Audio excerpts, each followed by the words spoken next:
So it's been about a month since ReZero Season 2's first half came to a close, and ever since then, my mind has been fixated on this final scene of Season 2, where Subaru finally encounters the true mastermind behind everything. This scene is a huge moment because, number one, it obviously tells us Roswaal is the one that's been manipulating things since the beginning. But secondly, he is the enemy, the snake behind the scenes that has been constantly causing Subaru problems. For him to even be able to get in contact with Elsa, that would definitely mean that he potentially got in contact with her in the past to potentially get the insignia from Emilia in the start of Season 1.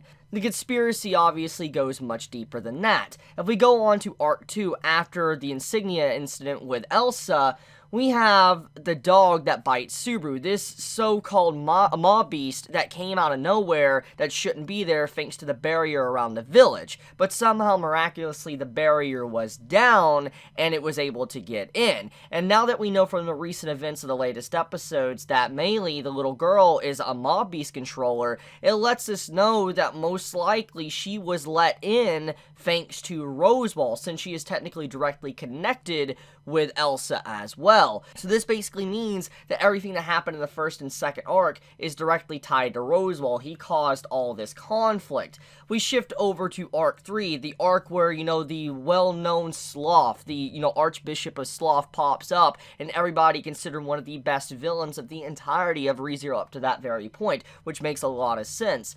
But now knowing that Roswaal potentially and allowed, Sloth to run rampant like he did, when he could have potentially stepped in and stopped all of this, he purposely took a backseat for Subaru can deal with all of this by himself, because he blindly believed in Subaru's power of redo, since he has no idea it's actually the ability to return by death. This is a critical moment to kind of show how far Roswaal will go to get what he wants, which is actually a nod to what he wants Subaru to do throughout the entire conversation, sharpening Subaru's resolve, allowing Subaru to be cornered to the point to where he can only choose one thing and has to sacrifice everything else. That was definitely the reflection.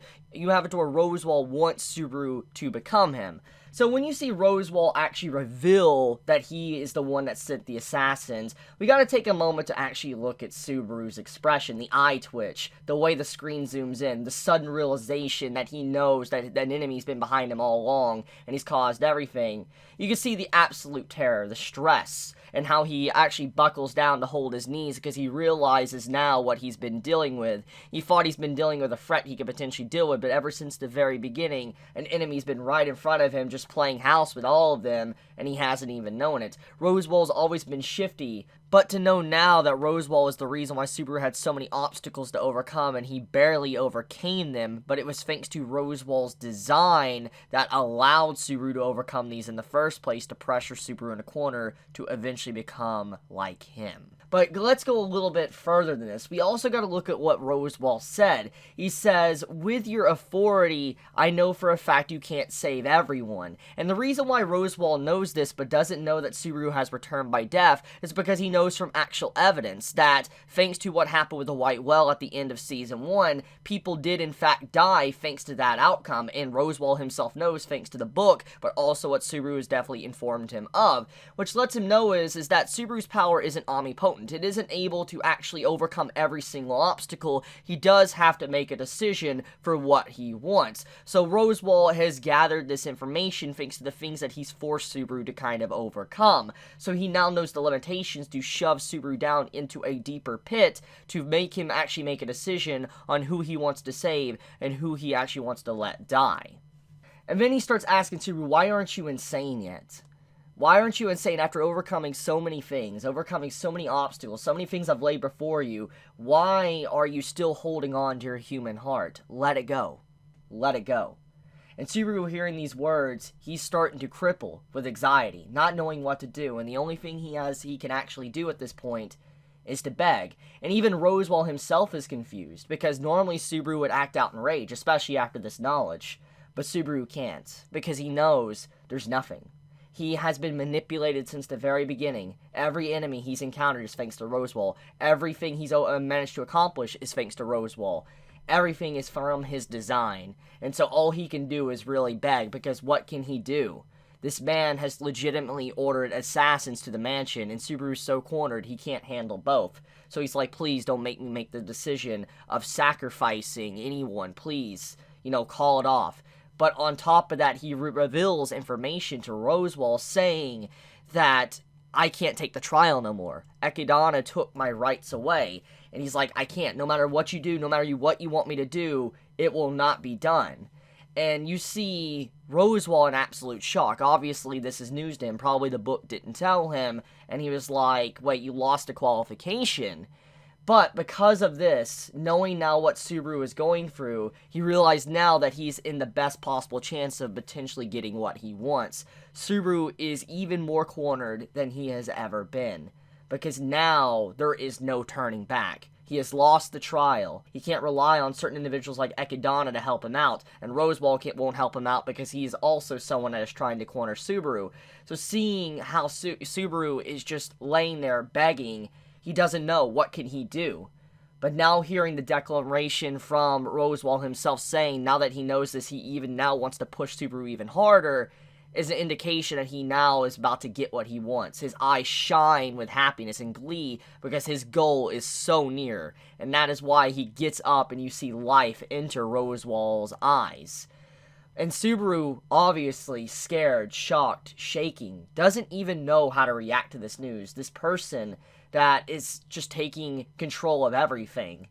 And he now only can assume the reason why someone would do something like this is like, do you hate me? If you hate me, make me suffer. You don't need to make everyone suffer. If I did something to you that I'm unaware of, if I have shamed you, if I've done something so despicable that I'm unaware of, punish me. Only do it to me. You don't need to hurt anyone. You don't have to force someone to die over my actions. Just punish me for things. But then, the words that Subaru never expected came from Roswaal's mouth. You are my hope. I don't hate you. I can never hate you, Subaru.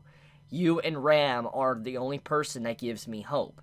And Subaru instantly knows what he is dealing with. He is dealing with an unimaginable monster. A person that just may appear to be human, but in reality is not. Someone that has lost all connection with life. Connection, what it means to have empathy with others. He is someone that is only fixated on one thing, the end result.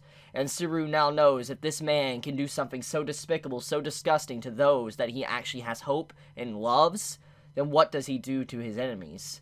Honestly, this is just a fantastic, fantastic scene. And I love every bit of this. There's just so much raw emotion. There's so much to really dive into with the way the voice acting was done, to the way the camera angles are done, shifting over to certain points to emphasize things, especially Roswaal's book, when he believes in certain things. There is a lot to really draw from this scene, and I love ReZero for this. This is honestly one of the best moments of the entire story, because this shows just how good, ReZero can be at writing. Even if you saw Roswaal being a villain and you knew about it and you had hints at it, just seeing the absolute extent of his actual design of what he's been doing is what is truly terrifying about all of this. He is the perfect villain for Subaru, someone that Subaru's been fighting since the very beginning. So I'm going to leave it at that. Thank you so much for tuning in. I know it's a different type of video, but I really wanted to get this off my chest and really analyze this scene because of just how good it is. But I love you guys. Be safe. Stay healthy. If you enjoy my content, please subscribe. If you like this video, please leave a like. And with that, Chibi out.